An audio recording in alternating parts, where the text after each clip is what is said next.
का नाश है। ब्रह्मचर्य अगर सही है, आपने किसी तरह इधर उधर तो ये प्रश्न ही नहीं रहेगा। जिधर दृष्टि डालोगे उधर जय होती चली जाएगी।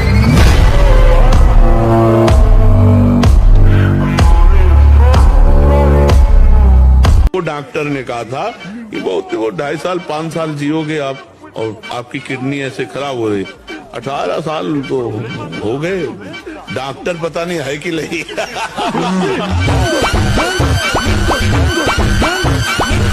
कायरता मत करो, मेरे से तो होने वाला नहीं, मैं कर नहीं सकता, ऐसा नहीं। हम भगवान के अंश से कुछ भी कर सकते हैं।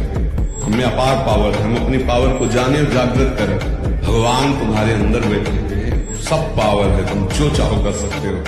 आप शरीर पवित्र रख के देखो, 1 महीना जूठा मुंह मत रखना, शरीर पवित्र रखो और ब्रह्मचर्य रह के देखो। 1 महीने में आपको ऐसा लगेगा आप देवता है। जिनके दिमाग में बैठा हुआ है कि अंडे खाने से बल बढ़ता है, मांस खाने से बल, भूल जाओ।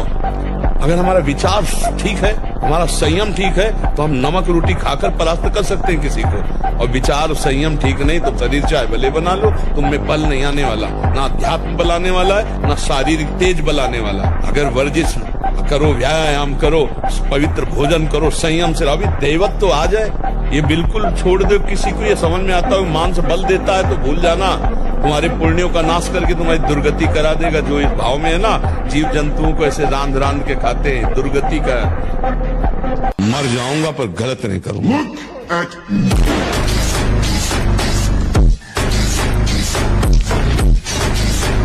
आज हमारे पास अव्यवस्था है, कल व्यवस्था चरण चूमेगी। हम सत्य से चलेंगे, धर्म से चलेंगे, भजन करें। मान लो हम कह रहे पत्नी छोड़ दिए, परिवार छोड़ दिए, मैं अकेला हूं, तो मैं भगवान का भजन करके ऐसा तप करूंगा कि जिसको चाहूं झुका लूं।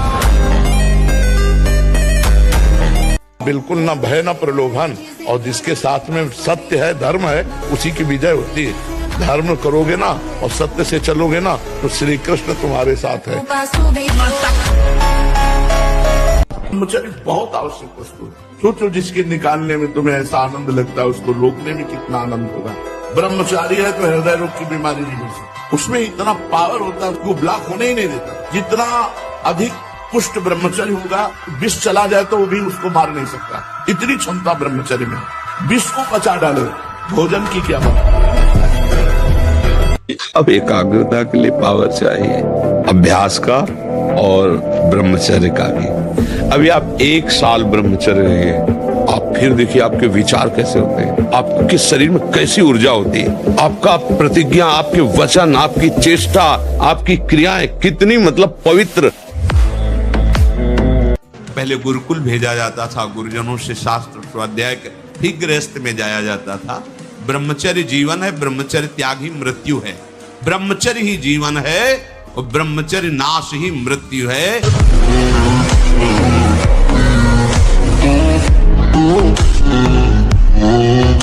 चाहे भजन मार्ग हो, चाहे संसार का मार्ग हो, अभ्यास योग युक्तेन चेतसा नान्यगामिना। हारना किसी को पसंद नहीं, किसको अच्छा लगता है हारना? तो फिर अभ्यास में प्रमाद क्यों किया? तुम्हारे शरीर में अगर ब्रह्मचर्य है, तुम्हारे शरीर में अगर व्यायाम की स्फूर्ति है और अभ्यास है, तो किसी भी मार्ग में जाओ, विजयी ही विजयी रहोगे। मन के 2 कार्य हैं।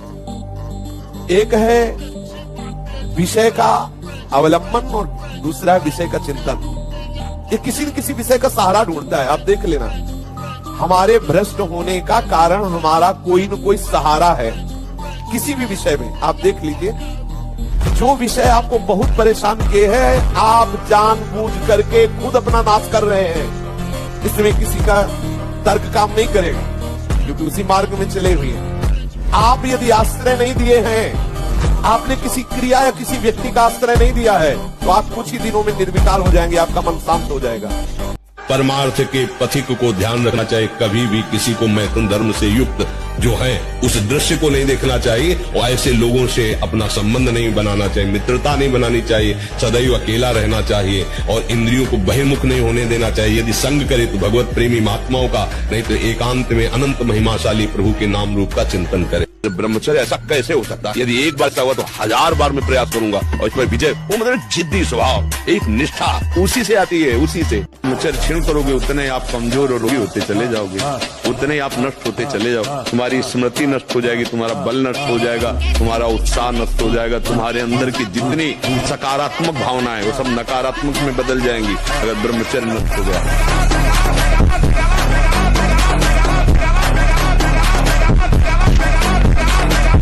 संयम से रहो, व्यायाम करो, भजन करो, सत्संग सुनो, सबको सुख पहुंचाने की भावना।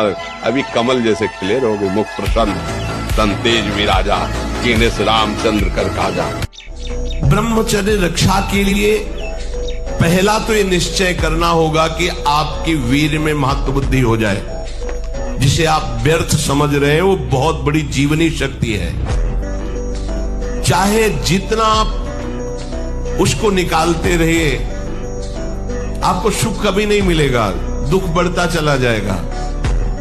रात में सोते समय बहुत सावधान हो जाना चाहिए उपासक को। वैसे तो हर समय सावधान, पर सोते समय ऐसे सावधान होना चाहिए जैसे मृत्यु के समय योगी जन अपने सारे इंद्रियों को समेट लेते हैं और अपने स्वरूप में, अपने प्रीतम के स्वरूप में लगा देते हैं। तुम रोज शयन के समय ऐसा अनुभव करो, मैं नींद में जा रहा हूं या मृत्यु में जा रहा हूं, इसमें कोई फर्क नहीं पड़ता। पता नहीं आंख खुले कि न खुले। कितने ऐसे हैं कि सोते ही रह गए। त्याग का जो क्रम वर्णन है वो 3 प्रकार का है।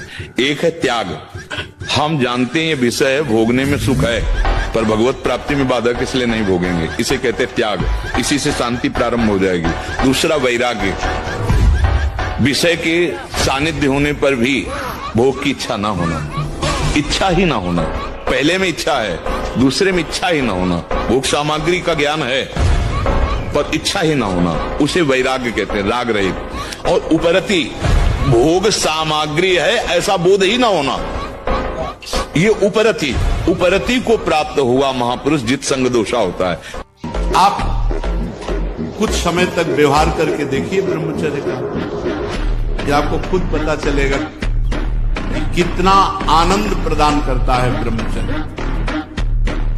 ब्रह्मचारी को विषय भोग जहर है ऐसा मानना चाहिए। जैसे कितनी भी सुंदर खीर हो, वो कोई हमारे कान में आकर विश्वसनीय कह दे इसमें जहर पड़ा है, हम बिल्कुल नहीं खाएंगे।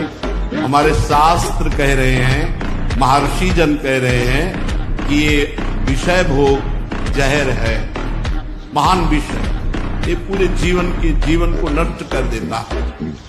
आप किसी भी तरह अपने ब्रह्मचर्य के नहान बने रहे। हनुमान जी को कोई परास्त क्यों नहीं कर पाता था? 2 कारण थे।